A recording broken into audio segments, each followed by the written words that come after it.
परिसीमन आयोग की रिपोर्ट के खिलाफ थमने का नाम नहीं ले रहे अब विवाद। वहीं पीर पंजाल से लगातार उठ रहे आवाज। वहीं बहुजन समाज पार्टी ने भी तरेंगी आंखें।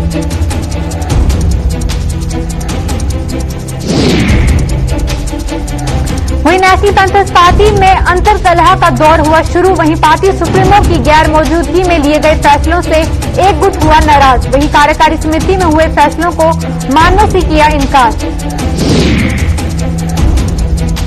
स्मार्ट सिटी परियोजना की अब खुलने लगी पोल। वहीं ब्लैक टॉपिंग के नाम पर करोड़ों अंदर करने का आरोप। अधिकारियों के मुंह पर फूटी भ्रष्टाचार की कालिख।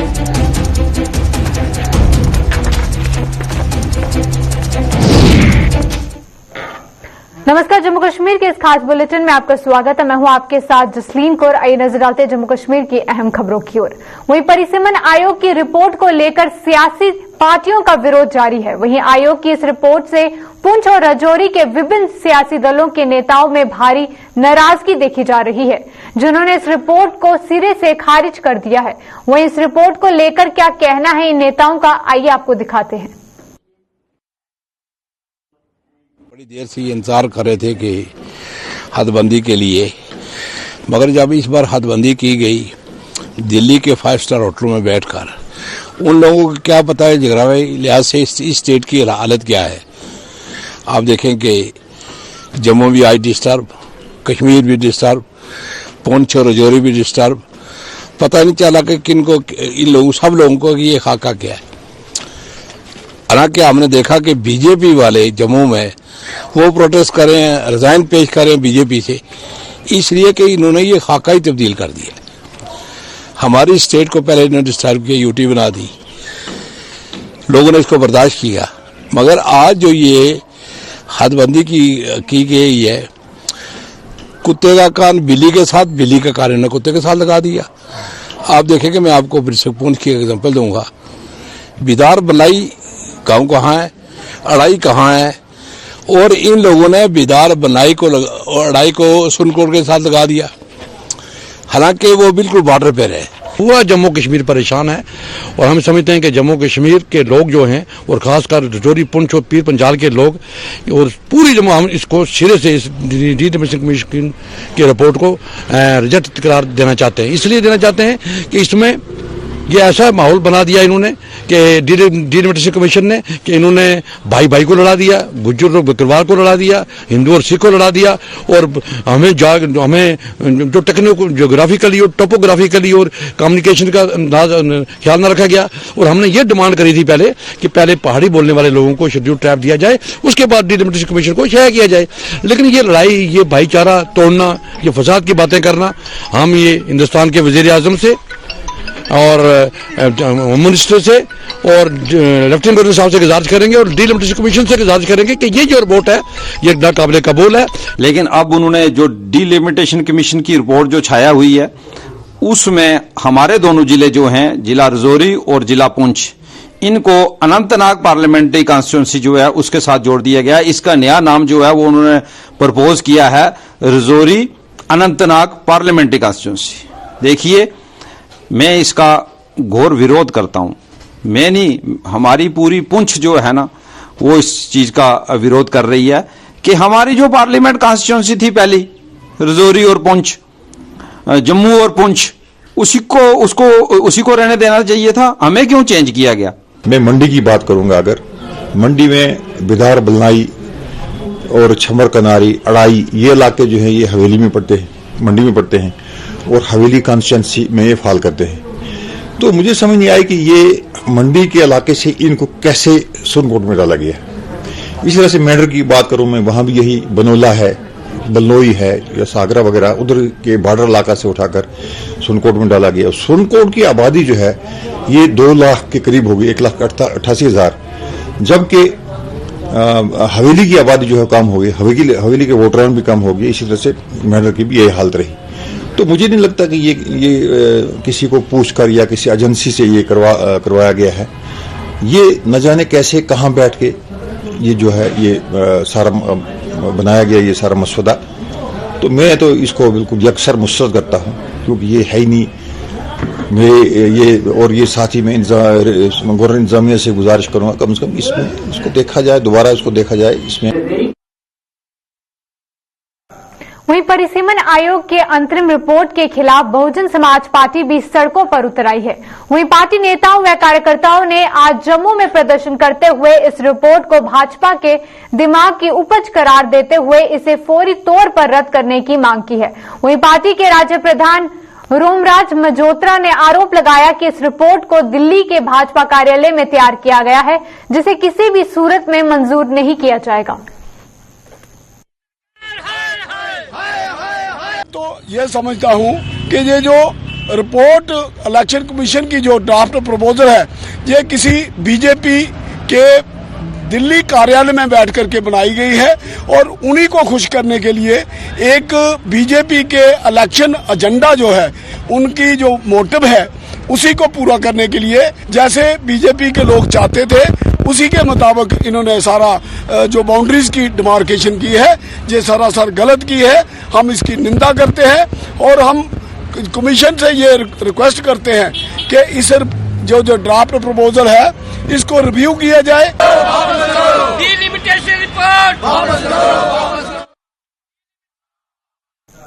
Jammu Kashmir national panthers party में भी अब अंतरकला चरम पर पहुंच चुकी है। वहीं पैंथर्स पार्टी की कार्यकारी समिति द्वारा हाल ही में लिए गए कुछ फैसलों को पार्टी के ही कुछ नेताओं ने मानने से साफ इनकार कर दिया। वहीं पैंथर्स पार्टी के महासचिव नीरज गुप्ता ने आज एक प्रेस कॉन्फ्रेंस के दौरान इस अंतरकला का स्वयं सबूत दे डाला। उन्होंने बताया कि कार्यकारी समिति द्वारा party supremo professor Bhim Singh की गैर मौजूदगी में कुछ ऐसे फैसले लिए गए हैं जो किसी भी सूरत में मान्य नहीं होंगे। उनके दिल्ली से वापस लौटने पर ही उनकी मौजूदगी में कार्यकारी समिति के सभी सदस्यों के साथ बैठक होगी और उसमें लिए गए फैसले ही लागू किए जाएंगे। फैसला कुछ नेताओं द्वारा ये कहा गया कि हमारे जो वर्किंग प्रेसिडेंट हैं वो जसपाल कुंडल जी हैं। तो मैं ये कहना चाहता हूं, जब तक हमारे प्रोफेसर भीम सिंह प्रेसिडेंट हैं, जब तक वो ठीक हालात में है, स्वस्थ हालात में है, और जब तक हमारी वर्किंग कमेटी पूरी डिसाइड नहीं करती कि वही हमारे प्रेसिडेंट वो हैं, 2024 तक ऑलरेडी हमने प्रेसिडेंट को चुन रखा है। जब तक वो खुद इस्तीफा ना देते, जब तक वो खुद कहे नहीं, तब तक कोई भी आर्डर जो है वो इम्प्लीमेंट नहीं होगा। वर्किंग जो मीटिंग में फैसले लिए गए कुछ नेताओं द्वारा, उसको पैंथर्स पार्टी सिरे से नकारती है। जब तक हमारी पैंथर पार्टी की वर्किंग कमेटी की पूरी वर्किंग कमेटी की मीटिंग नहीं हो जाती, तब तक ये फैसला जो है वो नागवारा है। वहीं जम्मू स्मार्ट सिटी परियोजना के तहत शहर भर की स्मार्टनेस बढ़ाने के लिए करवाए जा रहे विकास कार्यों की जगह जगह पोल खुल रही है। वहीं प्रशासन पर भ्रष्टाचार इस कदर हावी हो चुका है कि आम लोग भी अब अपने आप को असहाय महसूस करने के साथ साथ उन नेताओं को भी कोस रहे हैं जो इन विकास कार्यों के उद्घाटन के समय फोटो खिंचवाने और इन रद्दी विकास कार्यों का श्रेय लेने से भी बाज नहीं आते थे। वहीं जम्मू शहर के बीचों बीच चौक चबूतरा और वहीं पक्का डंगा बाजार में हाल ही में ब्लैक टॉपिंग करवाई गई थी, लेकिन आज आलम यह है कि इन बाजारों की हालत ने भ्रष्टाधिकारियों के चेहरों पर कालिक पोत कर रखती है।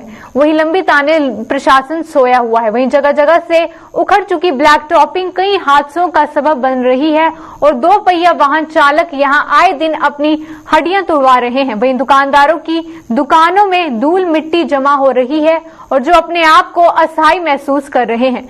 और इसे भी विडंबना ही कहा जाएगा कि स्मार्ट सिटी की लंबी लंबी डींगे हाँकने वाली जम्मू की डिप्टी मेयर का आवास भी यहां से ज्यादा दूर नहीं है और उन्होंने भी आंखों पर पट्टी बांध रखी है। प्रॉब्लम आ रही है जहाँ पे जितना भी है सब पत्थर जो बाहर आ रहे हैं। मेरा डिप्टी मेयर मैडम से यही रिक्वेस्ट है, जब ये डालने आए थे तो वो जहाँ पे ओपनिंग करने आ जाते हैं जी हमने डलवाई है, हमने डलवाई है। आपने तो डलवाई है, लेकिन वो डली जैसे है, अच्छी डली नहीं डली वो देखना तो उनके काम है ना। यहाँ पे रोज 2-4 बंदे 3-4 बंदे स्लिप हो रहे हैं और इतनी मिट्टी हमारे दुकान बीच में आ रही है। हम उनसे यही रिक्वेस्ट है, प्लीज यहाँ पे आइए, दौरा कीजिए, देखिए क्या प्रॉब्लम है, तो जो हमारी प्रॉब्लम है वो दूर की जाए।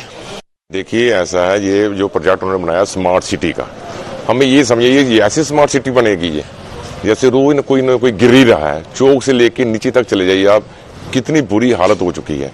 मुझे नहीं समझ आती कौन सी स्मार्ट सिटी बना रहे हैं।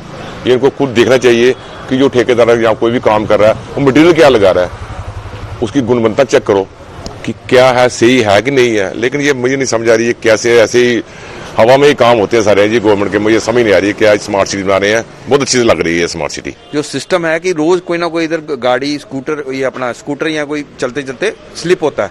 हमने कि 1-2 बारी मैसेज भी भेजा था, बट ये देखियो आपके सामने ही है, अभी कितने महीना भी नहीं हुआ जी लुक डाले हुए, तो ये हालत होगी बिल्कुल। ये अपने इसमें पत्थर निकलने शुरू हो गए हैं, स्लिपरी इतनी है कोई हिसाब नहीं। आज भी आप दुकानों में देखोगे 1-1 घंटे बाद 2-2 घंटे बाद इतनी काली मिट्टी जम रही है। हालांकि लुक जो होती है आपको पता है कि एक बार पड़ जाए सेट हो जाए, उसके बाद उसकी मिट्टी उसका कुछ हम उसको केरी बोलते हैं, केरी नहीं निकलती।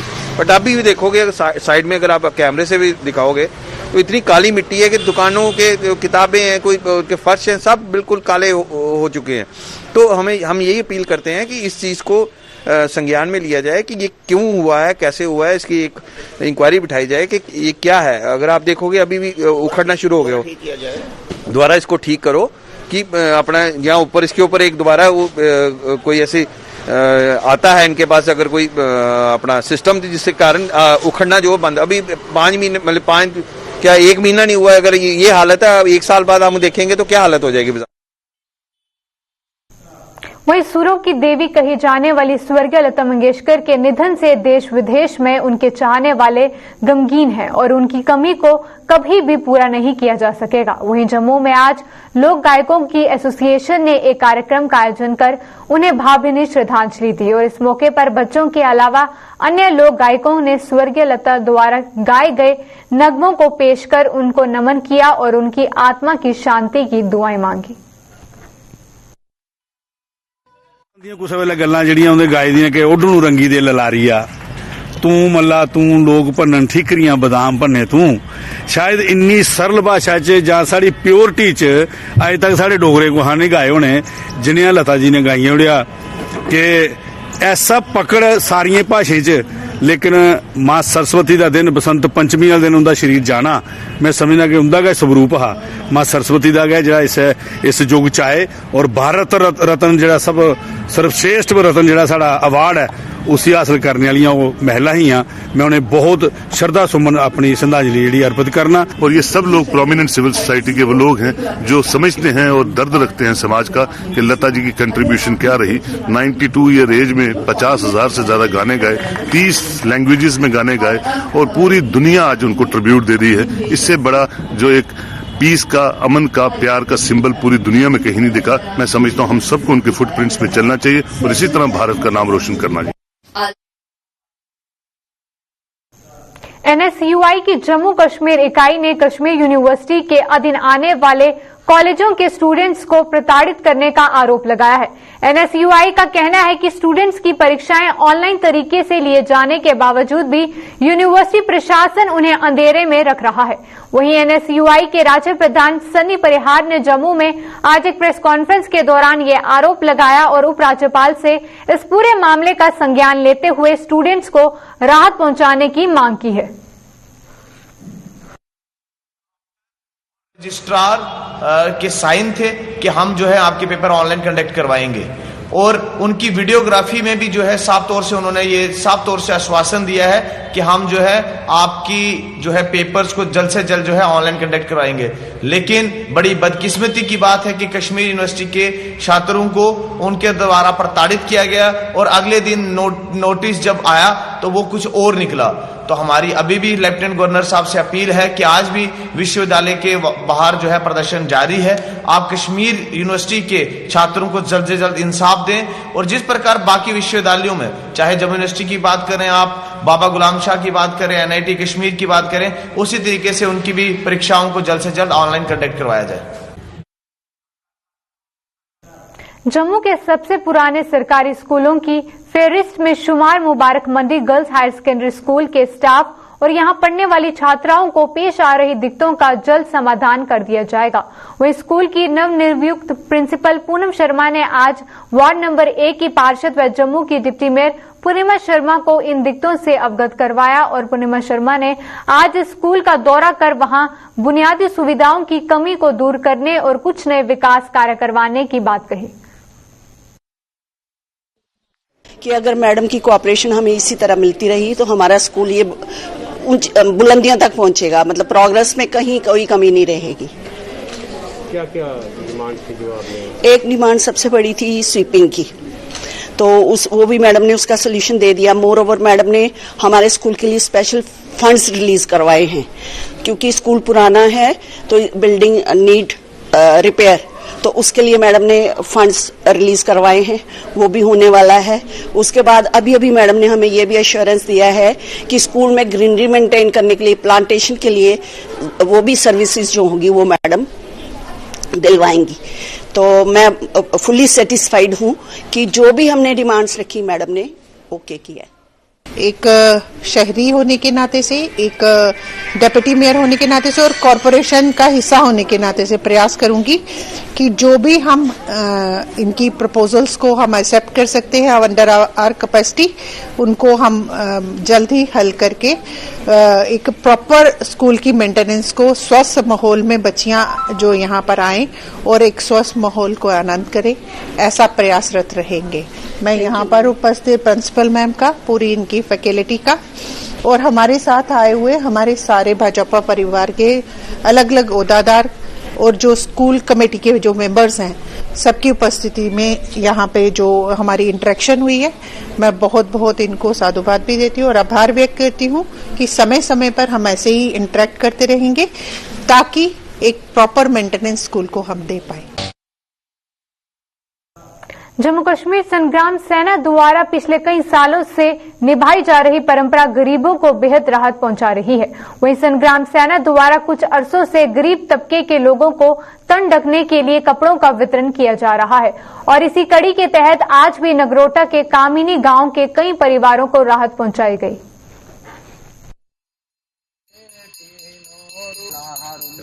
हर साल की तरह इस साल भी हमने यह कामिनी गांव में जो नगरोटा पंजाब नेशनल बैंक के पास पड़ता है, वहाँ पे जरूरतमंद और गरीब लोगों को कपड़े, जैकेटें, कंबल, रजाइयाँ वगैरह वगैरह इस सर्दियों का समय निकालने के लिए दी। और ये हमारा प्रोग्राम पिछले 10 साल से हम लगातार हर साल सर्दियों में करते हैं और इस बार भी हमारा प्रोग्राम ये बड़े अच्छे तरीके से हो गया। काफ़ी कपड़ा हमारे पास पड़ा हुआ है, लोग आ रहे हैं, जा रहे हैं और बहुत जल्द हम ये प्रोग्राम अपना ख़त्म करके, अगर भगवान ने चाहा तो अगले साल भी इसी प्रोग्राम के लिए हम बड़ी तेजी से जहाँ पे प्रोग्राम में आएंगे।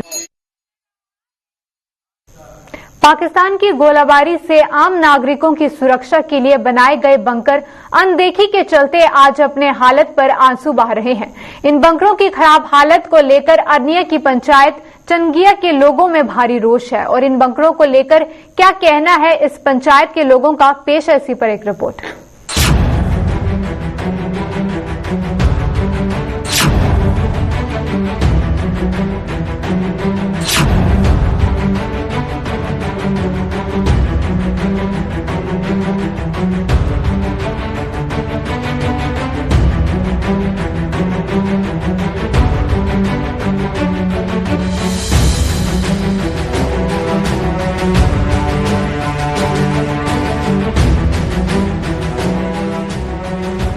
इन दृश्यों को गौर से देखें।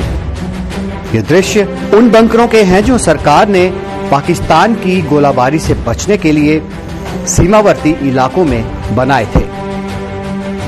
पानी की टंकियों में तब्दील हुए इन बंकरों पर केंद्र सरकार ने करोड़ों रुपए खर्च किए थे, लेकिन आज सही देखरेख न होने के कारण ये बंकर अपनी हालत पर आंसू बहा रहे हैं।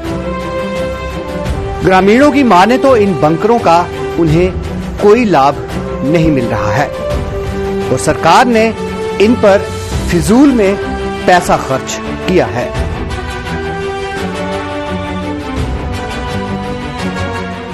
इधर सब तो खस्ता हालत है जी मोर्चे की है। मोर्चे में तुसें देखा गया इतने गोड़ा गोड़ा पानी है। ये लोगों के घर में जेडे मोर्चे बने हैं ये लोगों का इयां नजायज ही खर्चा किया, ये लोगों की कोई दा फायदा नहीं है। हमारे जो गांव के अंदर जो बॉर्डर एरिया में मोर्चे बने हुए हैं, वहां पे बरसात के बिना भी पानी वहां पे आ जाता है। अपनी दुर्दशा की कहानी बयां कर रहे ये बंकर ब्लॉक अरनिया की चंगिया पंचायत के हैं। स्थानीय लोगों ने इन बंकरों के निर्माण पर सवाल उठाए हैं। लोगों के मुताबिक बंकरों का निर्माण सही ढंग से नहीं किया गया है और कई बंकरों का कार्य भी अभी तक अधूरा पड़ा हुआ है।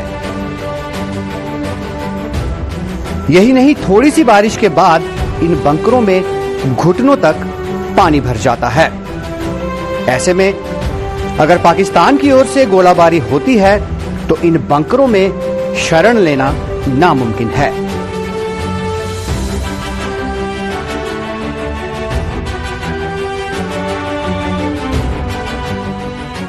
जे खुदा ना खासा हूं जियां आजकल ड्रोन चला देना जहां कोई भी आपदा पाकिस्तान की फैर आई जाता तो लोग अगर ये छपना हो तो बड़ा मुश्किल हो जाता है। ये लोग इन्नी मुसीबत है कि अज अगर फायर हो जा तो लोग अंदर छप ही नहीं सकते हैं। हम गवर्नमेंट से ये कहना चाहते हैं कि ये जो मोर्चे जो बनाए हुए हैं उनमें इतना पानी भरा हुआ है तो ये गांव के लोग कहाँ अंदर जाएंगे। तो सरकार से हमारी ये अपील है कि कम से कम ये जो मोर्चे बनाए थे बिल्कुल नाम मात्र बनाए थे, मटेरियल भी ठीक नहीं लगा, पूरा अभी कंप्लीट भी नहीं हुए, कईयों में बिजली नहीं है। तो इसलिए ये हमारे मौत का गारी बना दिया कि हम यहाँ पे घुसेंगे पानी में। तो छोटे बच्चे हैं, औरतें हैं, अगर माहौल खराब हो जाए, हमारे मकान भी कच्चे हैं, जो मकान पर्सनली बने हैं उनके मकान कच्चे हैं। इन लोगों ने सरकार से इन बंकरों का निर्माण कार्य पूरा करने और इनकी देखरेख करने की मांग की है ताकि मुसीबत के समय ये बंकर उनके काम आ सकें।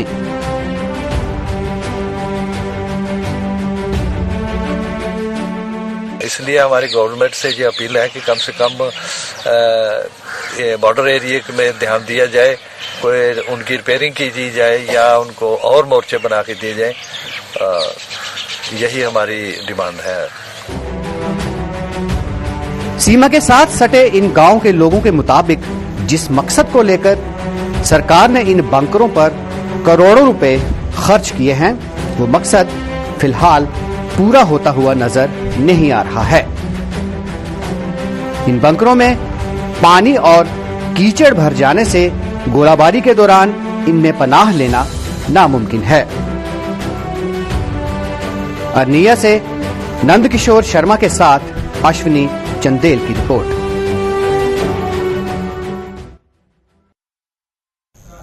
वहीं चनैनी सुध महादेव रोड पर बन रहा पुल गांव लोअर कुद के लोगों के लिए मुसीबत का कारण बन गया है। वहीं स्थानीय लोगों के मुताबिक पुल के निर्माण कार्य में जुटी कंपनी द्वारा जमीन की कटाई करने से बारिश के कारण बड़े पैमाने पर जमीन खिसक रही है, जिससे उनकी जमीनों और मकानों पर खतरा मंडरा रहा है। इन लोगों के मुताबिक उनके मकान गिरने वाले हैं लेकिन कोई उनकी ओर ध्यान नहीं दे रहा है। वहीं पीड़ितों का आरोप है कि इस खतरे के बारे में निर्माण एजेंसी के साथ साथ प्रशासन को भी अवगत करवा चुके हैं लेकिन किसी के कानों पर जूं तक नहीं रेंग रही है। वहीं स्थानीय निर्माण एजेंसी के साथ साथ स्थानीय प्रशासन से इस खतरे को रोकने के लिए प्रोटेक्शन वॉल का निर्माण करने और उनके नुकसान की भरपाई करने की मांग की गई है। ये जी 2021 पता नहीं 8वें महीने से चल रहा है। जब से काम शुरू हुआ था तब से हमने इनको मना किया था कि यहाँ काम मत लगाओ, हमारी जमीन मकानों पर है, खतरे में है, वो सुनते ही नहीं। जितनी जमीन आपकी इस रोड में नेशनल हाईवे में आई गई है, क्या उसका आपको मुआवजा मिल चुका है? वो भी कुछ नहीं दिया उन्होंने, अभी तक 2 साल से पेंडिंग पड़ा। कल मिलेगा, परसों मिलेगा, 15 दिन की डेट देते हैं, महीने की डेट देते हैं, वो भी कुछ नहीं मिला। सिर्फ आपको आश्वासन दिए जाते हैं? हाँ, आश्वासन दिया जाता है, बस आप 15 दफ्तर में जाओ, 15 दिन के बाद मिलेगा, महीने के बाद मिलेगा। अभी 2 साल हो गए, 2 साल तक कुछ नहीं मिला। क्या जिला मजिस्ट्रेट से बात की थी आपने? गए थे, उसके पास भी गए थे। उन्होंने क्या कहा? हाँ, वो बोलते हैं बस अगले महीने मिल जाएगा, अगले महीने मिल जाएगा। इनको कहीं मकान दिया जाए, रहने की जगह दी जाए, कहीं रेंट पे, कहीं आगे पीछे दिया जाए। छोटे छोटे बच्चे हैं ठीक, लेकिन ये एडमिनिस्ट्रेशन जो है ना, इसको मेरे को लगता है कोई लाग लगी हुई है।